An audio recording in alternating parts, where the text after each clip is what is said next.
अभी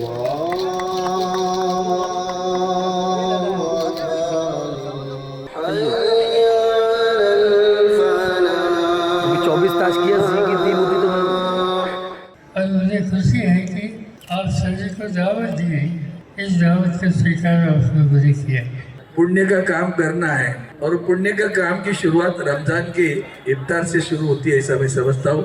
इस देश में 10 साल से रोजा चल रहा है, अनडिक्लेयर्ड इमरजेंसी का रोजा, जहां सरकारें खोखों से गिरा दी जाती हैं, नमाजियों को लातों से पुलिस के द्वारा मारा जाता है। हमें समझदारी से काम लेना होगा और याद रखना होगा कि हर जुल्म ज्यादती का अंत होता है। हम ये दुआ मांगे कि इस देश का संविधान बचा रहे, इस देश की जमहूरियत, इस देश की लोकशाही बचे रहे और इस देश में एकता, अखंडता और सबके बीच में भाईचारा बचा रहे। यही इस देश के लिए हम सबको मानना है।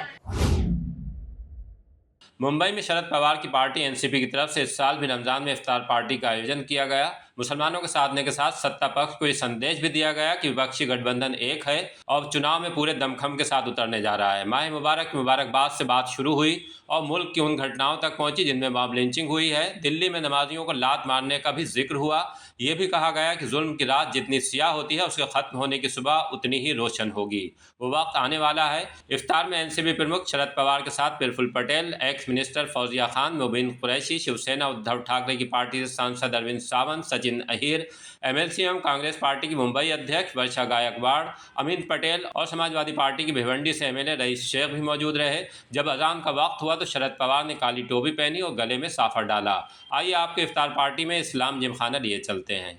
हर साल की तरह इस साल भी मुंबई के इस्लाम जिमखाना में अफ्तार पार्टी रखी गई और इस अफ्तार पार्टी में खास बात ये रही क्योंकि सियासी जो माहौल है महाराष्ट्र और हिंदुस्तान के अंदर वो शुरू हो रहा है और यहाँ पर इंडिया गठबंधन के तमाम जो बड़े दिग्गज नेता है वो अफ्तार पार्टी में पहुंचे थे। जैसे अरविंद सावंत की बात कर ले, चाहे अमित पटेल की बात कर ले, रईस शेख की बात कर ले, तमाम जो इंडिया गठबंधन के बड़े नेता है मुंबई के इस्लाम जिमखाना में अफ्तार पार्टी के अंदर शरद पवार के साथ नजर आए और यह बताने की कोशिश करी गई कि महाराष्ट्र के अंदर जो इंडिया गठबंधन है उसके अंदर सब कुछ ठीक ठाक चल रहा है। आज एनसीपी की जो शरद पवार गठ की जो लिस्ट है जिसकी उन्होंने जो जारी करी उसके अंदर सुप्रिया सुले जो शरद पवार की बेटी है उसका नाम अनाउंस किया। उसके कुछ देर बाद जब अफ्तारी का वक्त हुआ तो उसी टाइम तो अजीत पवार ने अपनी वाइफ का नाम अनाउंस किया है। बारामती की जो लड़ाई है काफ़ी ज़्यादा दिलचस्प हो चुकी है। महाराष्ट्र के सियासी समीकरण के अंदर पवार वर्सेस पवार वो देखने को मिलेगा। अब देखना ये होगा कि आने वाले वक्त के अंदर महाराष्ट्र में कौन से पवार को जीत मिलती है। आज हम यहाँ एकत्र हुए और मुझे खुशी है कि हमारे साथी और वायदा के डिपार्टमेंट के प्रमुख सूर्यदास जी ने आप सभी को दावत दी गई, इस दावत को स्वीकार आपने मुझे किया। मेरे पहले जो साथी जिन्होंने कुछ शब्द आपके सामने रखे, मैं कोई ज़्यादा राजनीतिक बात करना नहीं चाहता और एक बात सच है, इस देश में भाईचारा रखना हो, देश में एकता रखने हो तो इस देश की संविधान जो डॉक्टर बाबा साहब अम्बेडकर की देन है इस पर हमें ध्यान देना होगा। आप सबको रमज़ान मुबारक हो।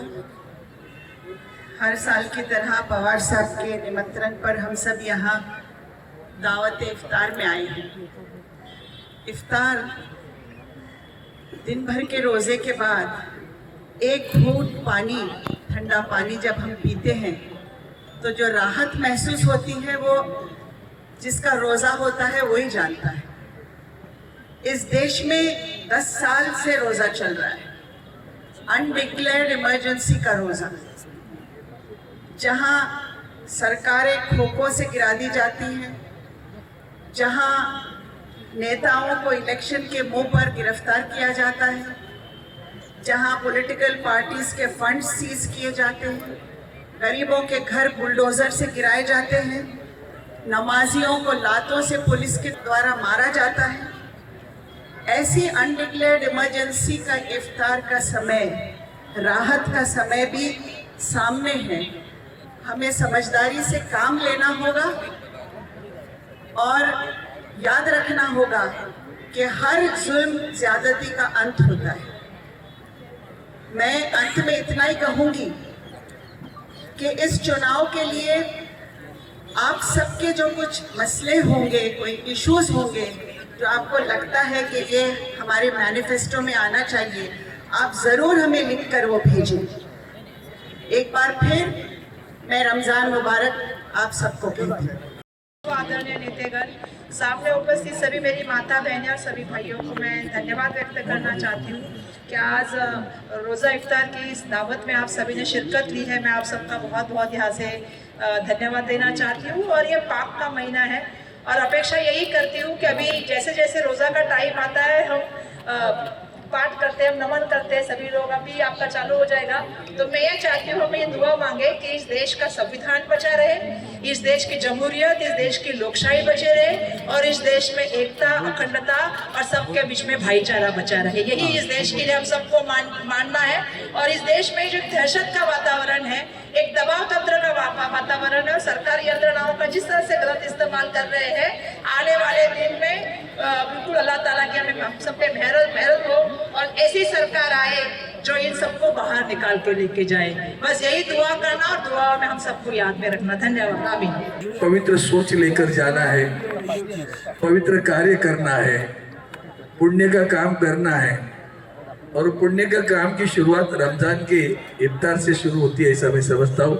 आदरणीय पवार साहब बहुत सालों से इफ्तार पार्टी आयोजित करते आए हैं, मैंने उसका अनुभव किया है और आज मुझे बहुत खुशी है कि हम सब इकट्ठे हैं जो देश चाहता है। आदरणीय काजी साहब, शेख साहब, आज बहुत खुशी, देश चाहता है कि सब इकट्ठे हो जाए और शपथ ग्रहण वही करो। इस पवित्र महीने में हमारे हाथ से पवित्र काम होगा। हो सकता है ईद पहले हो जाएगी, लेकिन सही ईद 20 तारीख को इतनी ध्यान में रखेंगे तो वो ईद हमारी है और वही ध्यान में रखकर उसको लेकर यह कार्यक्रम नहीं आयोजित हुआ है।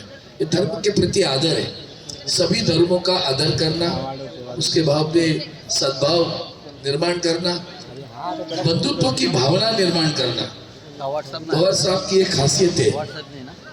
इतने बुजुर्ग नेता मुझे नहीं लगता आज हिंदुस्तान में है, इतना अनुभव संपन्न नेता आज हिंदुस्तान में कोई नहीं है और उनके मार्गदर्शन पर हिंदुस्तान की हर कौम, हर किसान, हर कामगार यही चाहता है कि देश को एक अच्छी सरकार मिले। और मैं चाहता हूं कि आदरणीय पवार साहब ने जो प्रोग्राम आयोजित किया और मुझे बुलाकर सम्मानित किया, उसके लिए धन्यवाद अदा करता हूं।